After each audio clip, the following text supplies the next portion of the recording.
We tend to discuss deportation as a flexible policy framework guided by individual judicial decisions. In practice, the U.S. immigration enforcement system operates as a rigid, mechanical architecture. It is designed to convert human actions into numerical values, processing individuals through a strict sequence of gates and switches until an inevitable physical output is reached: removal. The foundation of this system rests on two specific sections of the United States Code. Title 8 governs aliens and nationality, setting the rules for who can enter and remain. Title 18 governs crimes and criminal procedure. When a non-citizen violates these codes, their actions are immediately quantified. Look at the seal of the United States Sentencing Commission. The USSC is an independent federal agency responsible for articulating the sentencing guidelines for federal courts. They write the mathematical formulas governing this entire architecture. This schematic shows how a crime gets a starting base offense level. From there, variables like prior convictions or fraudulent documents act as mechanical multipliers, pushing the level higher. The math is exacting. Possessing multiple forged documents for personal use counts as a single unit. From the exact moment an offense occurs, a non-citizen's fate is detached from their human narrative. It is instead dictated by a cold mathematical formula that computes their legal standing before they ever step foot into a courtroom. Once the sentencing guidelines calculate the numerical weight of an offense, those numbers trigger specific physical enforcement pathways built into the statutes. Consider 8 U.S.C. Section 1324. This statute governs alien smuggling, transporting, and harboring. The legal pathway for a violation here calculates the exact duration of the harboring and the number of people involved, turning logistical data into mandatory prison time and removal. This flowchart shows how the system categorizes document fraud. The architecture forces offenses down two tracks: Section 2L 2.1 for trafficking or 2L 2.2 for personal use. Each track carries different weight. Variables like prior deportations trigger severe enhancements. The math violently accelerates, drastically increasing the required penalty. Every calculation and enhancement along these pathways serves a singular structural purpose: to funnel the non-citizen directly toward a final status hearing with the maximum possible legal weight attached to their profile. The U.S. Code operates as a highly engineered predictive pipeline. Specific behavioral data points are entered, the math scales accordingly, and deportation is triggered. Historically, immigration judges possessed a degree of discretionary power. They could weigh the mathematical severity of a crime against personal mitigating human factors before deciding if deportation was necessary. This schematic illustrates the function of 8 U.S.C. Section 1101A43. The statute introduces the aggravated felony. It acts as a categorical override switch, engineered to bypass judicial review and sever alternative pathways. Aggravated felony is a deceptive term of art. The statute encompasses 21 distinct categories containing hundreds of offenses. Many of these do not require violence, and several are classified at the state level as simple misdemeanors, such as shoplifting or possessing a forged bus pass. The procedural impact of this classification is absolute. Triggering the aggravated felony switch instantly establishes a mandatory minimum penalty of deportation for the non-citizen. When this switch is flipped, it physically strips immigration judges of their discretionary power. Their legal authority to weigh the facts of the individual case is completely revoked.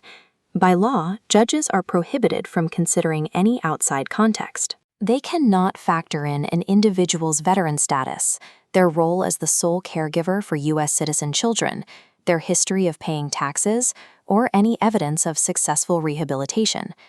Because there is no statute of limitations on these charges, a decades-old misdemeanor reclassified as an aggravated felony will force a judge to issue a removal order today. The legal classification functions as a double punishment, mandating permanent exile long after a sentence has been served and rehabilitation achieved. The architecture of deportation also relies on specialized temporal mechanics. The most rigid of these is the stop clock rule. This rule specifically targets the legal timelines of lawful permanent residents, individuals holding green cards who are on a legal track to remain in the country.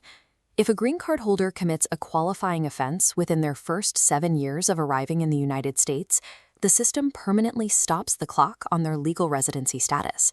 This temporal block creates a severe legal blind spot.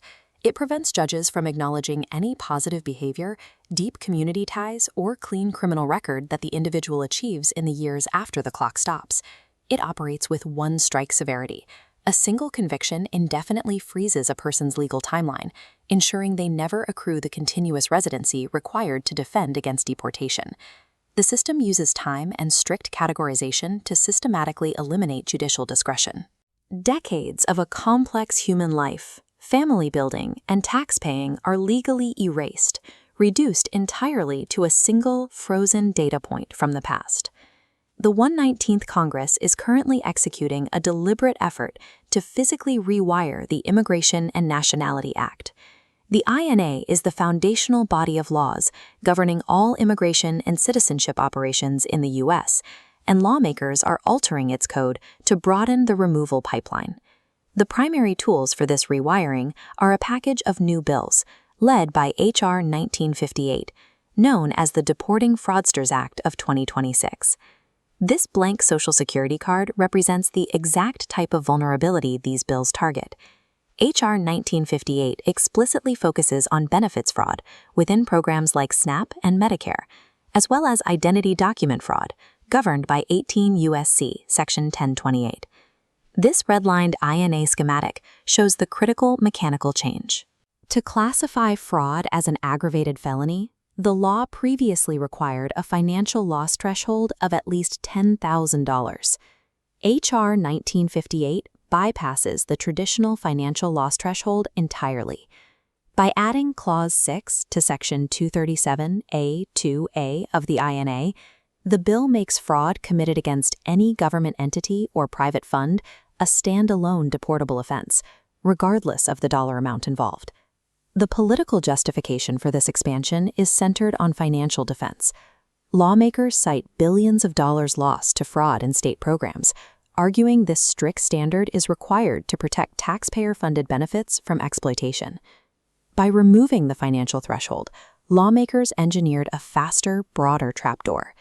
The legislation bypasses existing legal safeguards, ensuring that even the most minor infractions involving public benefits result in a mandatory deportation order.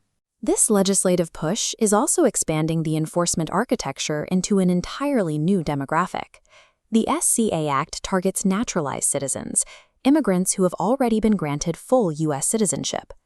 The core mechanism of the SCA Act attaches a strict 10-year probationary window to anyone who undergoes naturalization. Within this 10-year window, the legislation embeds highly specific tripwires: convictions for fraud against the government, any aggravated felony, retroactive denaturalization protocol. The system physically strips the individual of their U.S. citizenship, reverting their legal status and exposing them to immediate removal. The legal rationale utilized by the bill's sponsors is that committing these acts proves the individual never truly met the good moral character requirement mandated at the exact time of their naturalization. These bills represent a methodical, piece-by-piece legislative strategy. Congress is systematically removing financial thresholds, expanding the definition of aggravated felonies, and attaching probationary timelines to citizens to constantly expand the legal triggers for removal. The U.S. immigration system is rapidly transforming into a closed, automated loop. As categorical switches expand and judicial discretion is eliminated, the legal machinery is programmed so that once a non-citizen enters the system, the only possible mathematical output is deportation.